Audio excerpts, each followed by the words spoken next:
Happy New Year, everyone. I wanted to talk a little bit about goals because that's always on everyone's mind in January, New Year's resolutions. And I think after last year, we all deserve to have the best year of our lives this year. So there's many things that are not in our control. We don't know when we're gonna get through this pandemic. We don't know how long it's gonna take, but we do have control over our minds, our internal struggles, our battles. So let's talk about goals a little bit. Go through some of the reasons why I think a lot of people fail to achieve their goals or stay on track. And one is we look at goal achievement as something external, something outside of us. Let's use physical training or health and fitness goals as an example. A lot of people right now are making resolutions that they want to be strong and fit. And a lot of people like to make fun of that. They go, oh, here we go again, weight loss goals. They're only gonna last for about 2 weeks, and then it's back to the couch and eating Oreos and potato chips. And I don't have such a cynical outlook on stuff like that. I want to see people succeed. I didn't get into the fitness industry because I enjoy watching people fail. I want to help people. So instead of ridiculing people that are trying to improve themselves, let's give them some support. Let's give them some concepts, give you some ideas that will help you stay on track.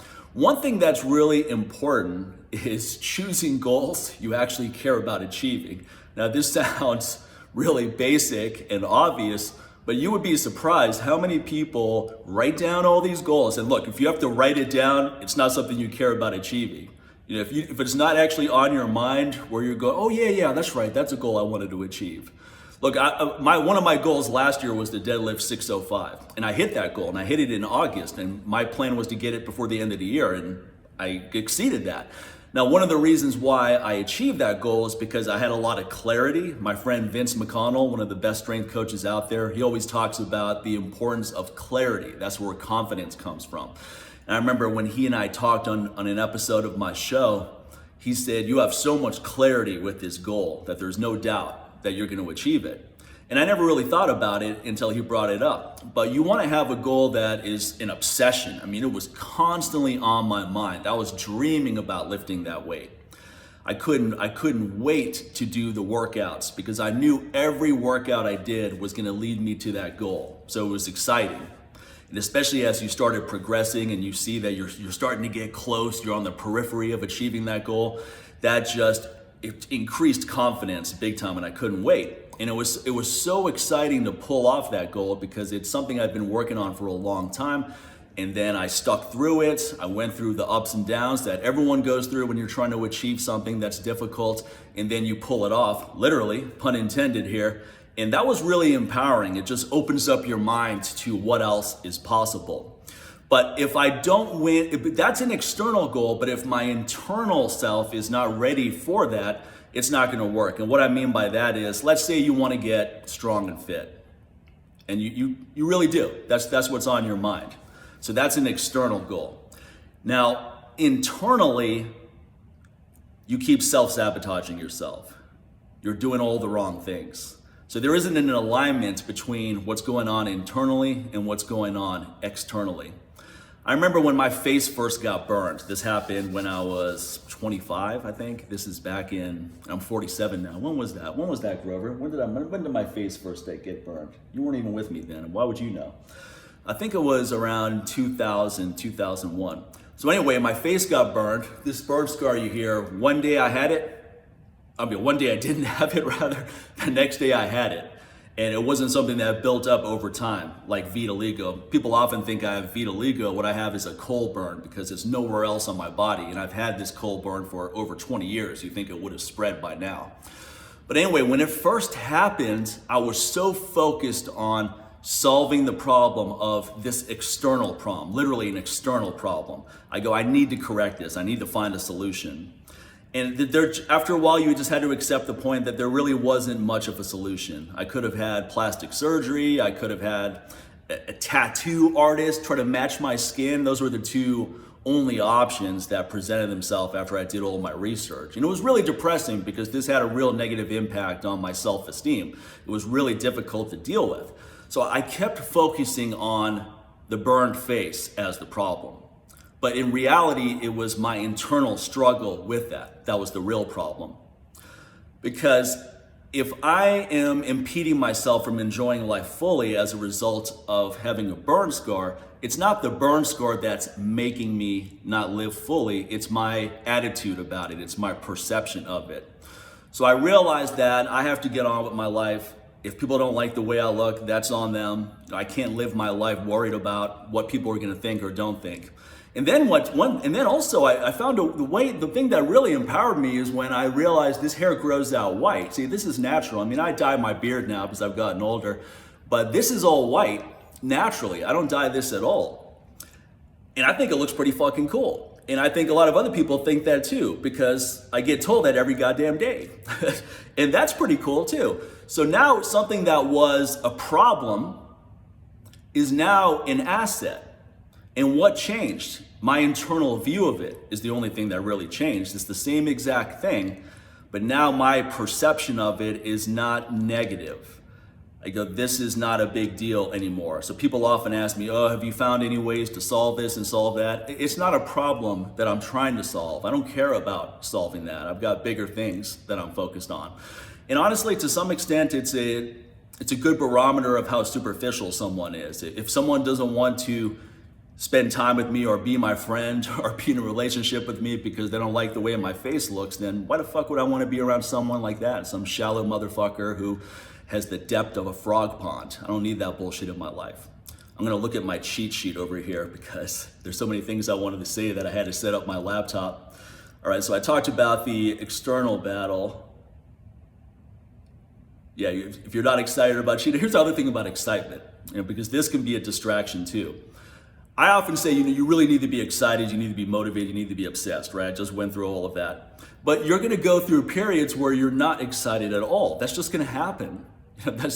I go through a lot of periods where I don't wanna work out at all. I go, man, I have no desire to work out today, but I know that if I let it go for too long, you take a week off, that's one thing, but once you start taking 2 weeks off, 3 weeks off, 4 weeks off, you're going to lose a lot of progress. You're gonna lose a lot of momentum. And when you eventually resume training, you're gonna be extremely pissed off because you're gonna be weak and out of shape and you're gonna be like, fuck man, now I gotta start from here again. It's frustrating. So we wanna avoid that. So when you're going through those periods where you're just not that motivated, it's really important to keep the momentum going. You show up, you put in some work. You don't exert yourself as much as you used to. You're not chasing any PRs right now. You don't have any grandiose goals you're trying to achieve. The only focus is on getting those workouts in, keeping the practice sessions going, keeping the ball moving down the court. Because eventually that excitement will come back. And once it does, you're gonna be there to capitalize on it. You're gonna be well positioned so that you can take advantage of that state. Okay. Oh, here's one. Here's the final one. All right. One thing that stops a lot of people from starting the process to achieve their goals is the anticipation stage. Often in the anticipation stage is where we have a lot of negative self-talk.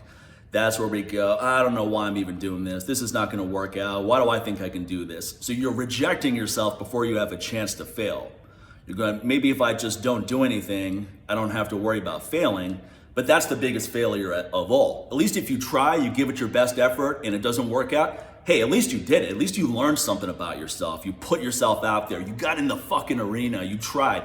And it didn't work out, but you put your best effort in and now you just move on to the next thing. But when you never try, that's what you're gonna regret so much looking back in your life. You're gonna regret all those things you didn't try, all those experiences you didn't have. And that's a terrible place to be. I'd rather try to achieve all kinds of grandiose goals and not hit the mark. But at least I know I put my effort out there, I put myself in the arena, I put myself in the battle, than to never try and look back and go, man, what could have happened? What could have happened if I quit that fucking job I hate and finally pursue exactly what I want to do? What impact would that have had on my life? What if I decided I'm fed up of being weak and unhealthy, and I dedicate myself to being as strong and fit as possible? What if I never tried to do any of these things? So it's really important to not get discouraged or blocked rather in the anticipation stage.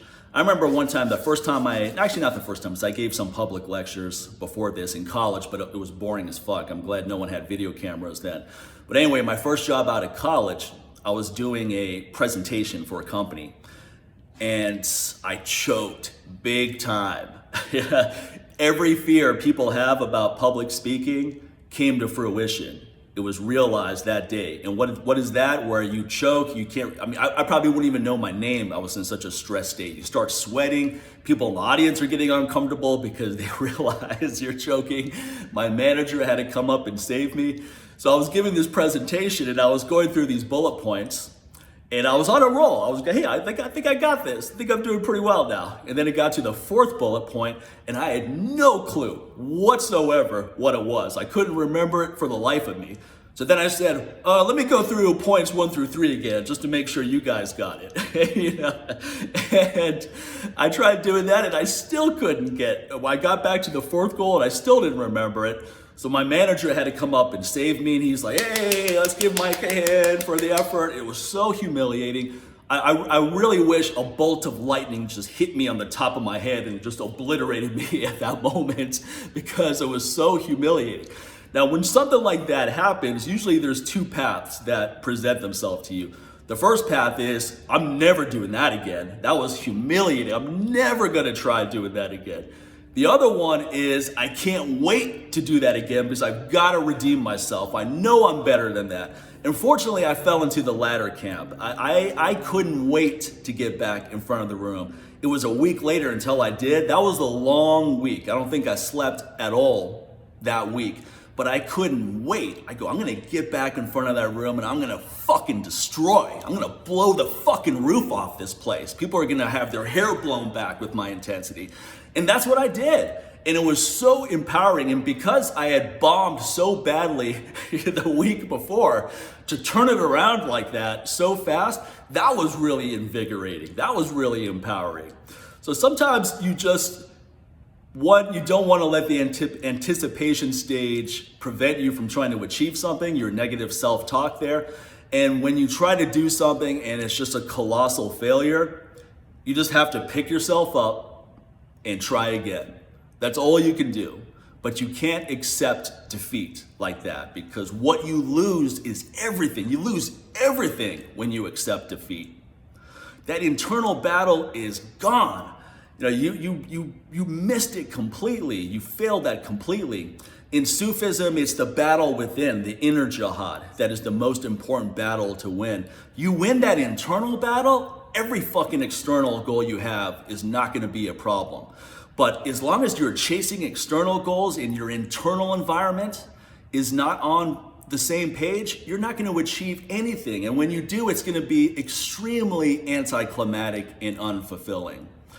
So anyway, that's just some food for thought for 2021. I really want this to be a great year for myself, my family, and all of you. We all deserve a great year. Let's all support ourselves. And here's the final thing I'll talk about within the context of training. One thing that's great about social media is that you can get a little bit of a unconscious, oh, here I go again. This is like being back at that in front of the room, forgetting what I'm gonna say. You can get group support. Not so much validation, but you get support from other people with your training goals. So accountability is what I'm trying to fucking say. God damn it, Grover. Why did that take so long to come? Accountability, that's what's useful with social media. And here's what I mean. I like to post my training clips. Now, I do this for multiple reasons. One, I like to see what my technique looks like when I'm doing something. 2, I like to have a record of my workouts. It's fun to scroll back and see what I did a year ago, 2 years ago. Sometimes I haven't done an exercise for a while and my technique is off and I can scroll back and look at one of my clips and say, oh yeah, that's what I'm doing. Also, it's motivating for others. I get a lot of nice feedback from people telling me they love watching my clips, and I like getting some praise too. I like getting some positive attention. And that's not the primary reason I do anything, but I would lie if I say I didn't like that as well. Now, what really helps me though is I have many fitness friends that I follow, and they're always posting their workouts too. And that is always inspiring and motivational for me as well, because sometimes I may not want to train, but I see one of my friends training clips and I'm like, fuck it, let me go do something. Let me get back in there. So I actually find Instagram really motivating because I follow people that are doing inspirational things. I follow people that are putting out great training information. I follow people that are doing efforts to help animals and people and doing positive charitable type things. So every day I'm just being inundated with positivity. So one thing to do is try to get accountability. Get some friends together who want to work out too. You all have the same goals. We're always stronger as a group. And if you don't know too many people, and right now the state of the world, people are not interacting in person as much as they used to, in person as much as they used to. So now we have to rely on technology a little bit more. And that's where things such as Skype calls, Zoom calls, as well as just posting clips on social media and following other people that have similar goals or are also inspirational to you, that can all be really useful. And final thing is, I'm gonna cut out some bad habits. One thing that I started doing during the pandemic is I started watching the news a lot like everyone else, because we want to know what's going on. We want to know when we're gonna get back to normal. We want to know what the progression of things are. But after a while, it was just the same thing over and over again. It's very dramatic. There's always commentary. There's people giving their opinions. I don't want someone's opinion. Just tell me what happened and move the fuck on. But now I'm realizing I don't even need to know that, because I don't want that negativity. Certainly not first thing in the day, and certainly not before I go to bed. And there's always more productive things to do than be a news junkie. I mean, what am I doing with this information that I'm getting from the news? Is it empowering my life in any way?